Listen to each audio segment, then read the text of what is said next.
You're listening to Privacy and Security Insights, brought to you by Picasso.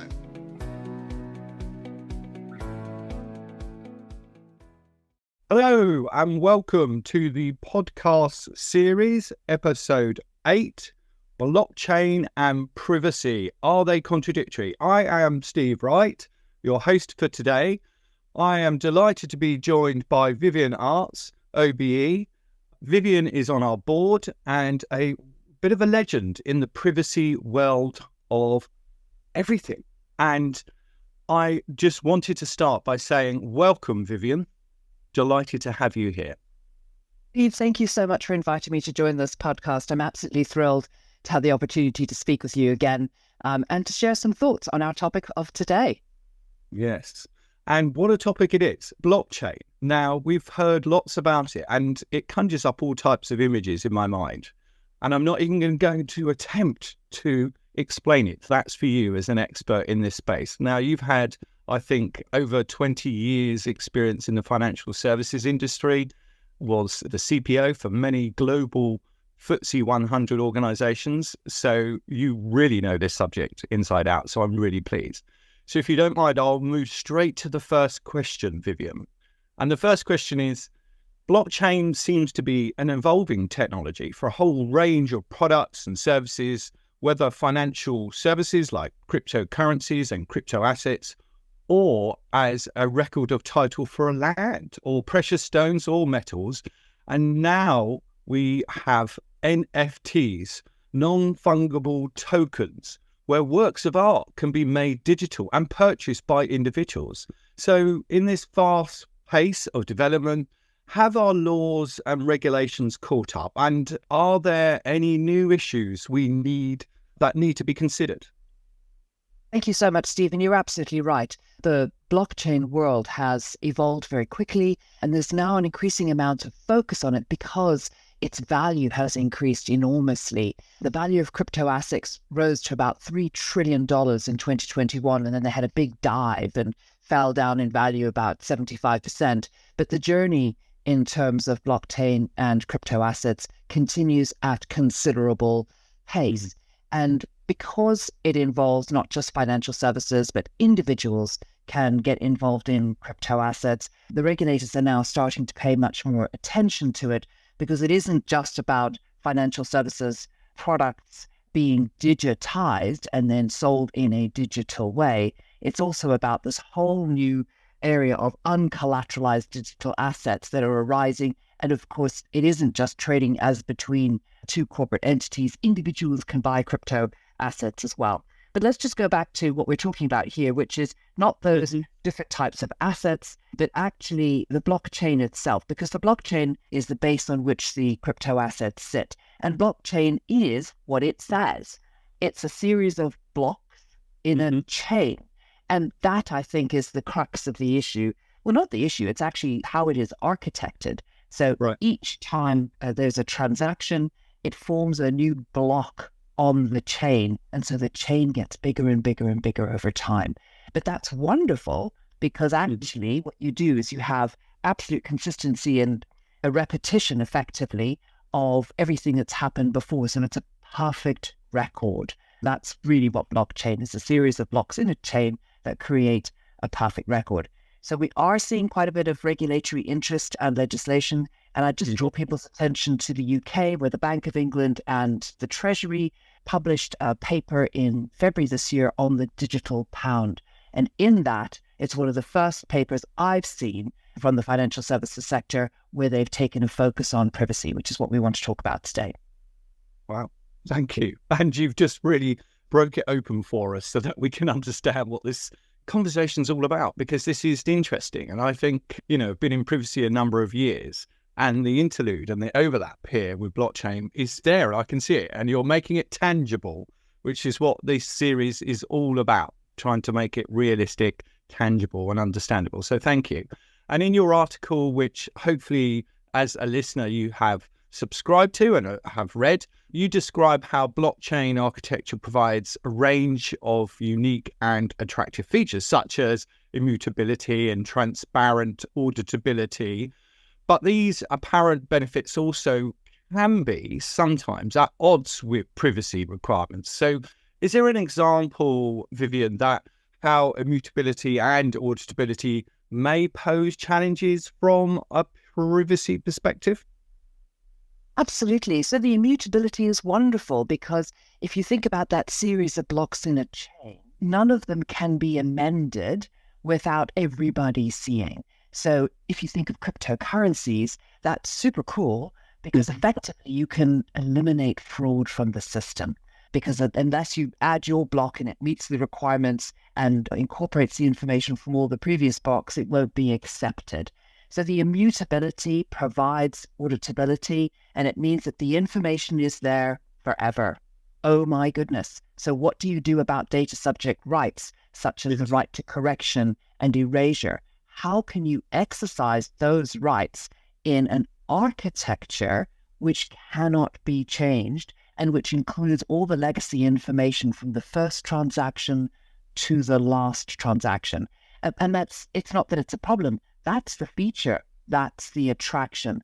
So I think the immutability piece is absolutely fascinating because of those concepts we also have about data subject rights and the ability, even, as I said, to be forgotten or erasure. But again, one of the positives is that ability to provide auditability.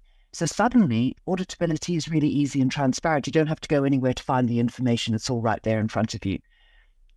It's incredible. And so, I mean, so help us as the listener. Can you explain, literally, blockchain is growing. Each new block, as you just described, every transaction is appended. So it kind of feels like it's growing and adding more and more information, as you've alluded to, all the way back to that original transaction. So how then, and I think you've alluded to it, Vivienne, how do you get data minimization in that concept from a privacy perspective? Oh, you're absolutely spot on, Steve. How do you achieve data minimization when actually the data, key parts of the data continue to be replicated because that's part of the immutability and the accountability? And I think that's the real challenge for us from a privacy perspective, is that the architecture is such that it's almost impossible to apply a data minimization principle. So perhaps the answer is that we need to rethink what we mean by data minimization. And is it the fact of just the volume of data, or is it how we treat data? Are there other ways in which we could address that same principle? And is the minimization of data always the best thing? Because perhaps it isn't in this case. Interesting. Wow. Okay. So you're really challenging us to think about this. And I've got a more similar question. So, well, I make no apologies because this is a great discussion. Your article, it sort of talks about how new blocks can sometimes be inconsistent with the original purpose, which I think is what you're alluding to. So again, I mean, similar to minimization, but how can purpose restrictions on data processing be enforced? Especially, well, you're kind of alluding to it, not necessarily retrospectively, but you certainly, those purpose restrictions, I'm not sure how, could that be applied? Can you sort of introduce new rules that would then change the architecture from there on, or?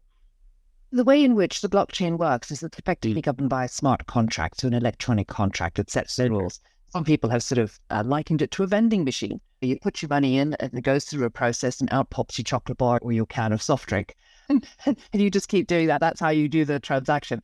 So it is possible in the smart contract to define the parameters of use, but it doesn't necessarily mean you can dictate all potential future use purposes or who may potentially participate in future. So I don't think it's absolutely possible to restrict further and other purposes in future, not least of all because, remember, blockchain is decentralized. And so I think that is something that needs to be thought about quite carefully. You know, how do we meaningfully reflect that principle in blockchain, if at all? So the purpose restriction, because you can't control who's going to participate, and it's only through the smart contract that the chain continues to grow, its ability to limit future use purposes it can be limited.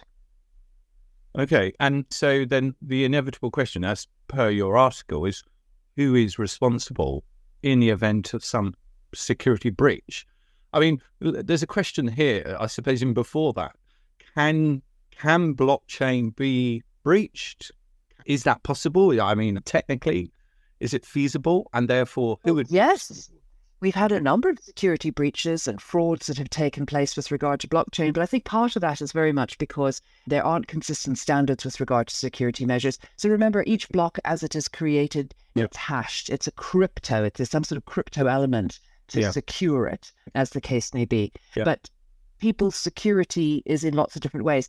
Much of blockchain is sort of half digital and half not. So people sometimes keep their passwords offline, or there's elements of security that are dealt with in an offline basis. And as you know, very often the further away you go from the original principle, the more likelihood that something is going to go wrong. So we've had a lot of security breaches with regard to blockchain, but that's because as it's growing, the standards are still evolving and so on and so forth. But I think one of the biggest challenges is that blockchain is decentralized. So at the moment, if you think of financial services, there's always a sort of bank in the middle, and they set the rules, and there's a centralized authority. And the way we think of privacy is in a centralized way. You have a controller and they're ultimately accountable. But in the blockchain where it's decentralized, there's nobody in charge.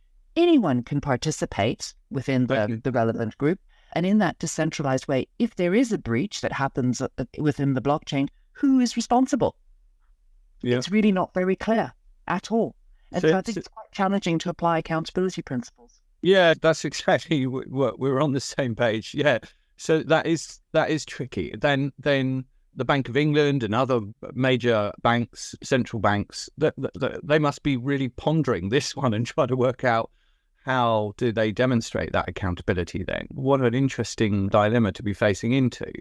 Do you think then privacy by design in that decentralized blockchain framework can be established? Is that possible in the future? Can we see that sort of design for that fully embedded privacy by design concept? Well, I think what we need to do is think about the technology. I think much of what we're trying to do is to apply concepts that apply in the terrestrial and the tangible world to the digital world. And my challenge really is that we need to resync those privacy principles and what do they look like in a digital environment when you think of blockchain as being that series of blocks in a row. When you think about one of its features is the fact that it is decentralized, that you don't have to rely on a central party, which means that it is accessible, that it is accountable, that it is immutable, that it is auditable. Those are positives. So how do we apply those things in themselves enhance privacy to a certain extent because of particularly the immutability of it is super interesting. So I think we need to be a little bit more creative about what we mean by privacy by design, and also use some of the tools out there. There's a lot that you can do to achieve a level of confidentiality on the blockchain if you think about it hard enough, and you can innovate in this space. We don't have to just take it at face value. Okay, no, that's good. So definitely more work there needed. And I'm assuming then, Vivienne, that in terms of data transfer, how does that work? Obviously, there's a lot going on in terms of adequacy and making sure those obligations are fulfilled, different sides of different countries, etc. Absolutely. And what we see is, and it's not just data transfers. Think about all those data localization requirements as well. So blockchain and the data on it is both personal and non-personal data. And so you're absolutely right to call out the personal data restrictions, but there are also non-personal data restrictions to transfers as well in the form of localization. Now, blockchain is digital, and digital tends to be borderless. So we're in that world of so many other challenges we have in the digital world, which is borderless, which means that the data has to flow. And it does flow. That is how it is architected. I think that's one of those fundamental core issues that we need to think about quite carefully is the data transfer piece. If we were to design the blockchain in a way that it was sufficiently secure, that there was the ability to achieve a level of confidentiality, that because you can track transactions, you have a level of assurance, and you can also see who various parties are for a responsibility audit, so to speak, all the way through, then maybe what we're doing is addressing many of those data transfer obligations because we are safeguarding and securing the data. If people are fully aware of the fact that data will transfer, will be shared, will be available to be seen, then again, consent is one of those measures, isn't it, that allow personal data transfers. So it's about thinking creatively in this space. Fantastic. I just kind of would love to ask a closing question, really, and your thoughts on. You've spoken about the strengths, the advantages, disadvantages. Wonderful. So, as a privacy community, what would be your advice to us as DPOs or to even regulators and anyone engaged in this digital world that we live in? What would you like to say to the world on this platform? Oh, that sounds like a big question. Thank you, Steve. I think what we have is a really fascinating and evolving technology opportunity. We are moving increasingly into the digital economy in lots of different ways. So let's see how we can make the technology work for us to provide the confidentiality, the security, the assurance that we want. But we're going to have to flex not just our privacy principles in terms of how they're applied, so not the principle itself, but how they're applied in order to achieve that outcome. But I think we also need to be working closely between the private sector and the public sector, between businesses and regulators, to work out what does good look like, and then how can we get the technology to support that. And it isn't about just taking the tangible and then mirroring it in the intangible world. The intangible world is architected and works differently. So we're going to have to flex our existing rules to adjust for the intangible world.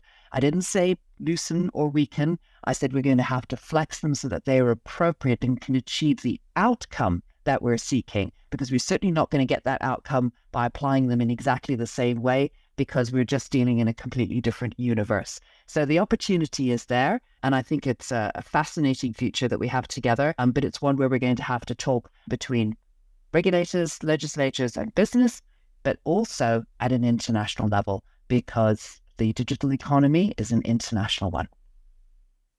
Fantastic ending there. Thank you for answering that. That was a big question, and you answered that beautifully.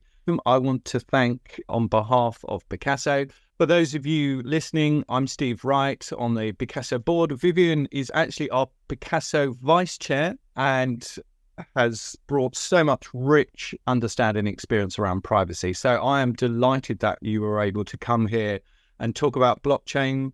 Vivienne, thank you for joining us today. Steve, it's been my absolute pleasure. Thank you for having me, and thank you to everyone for listening.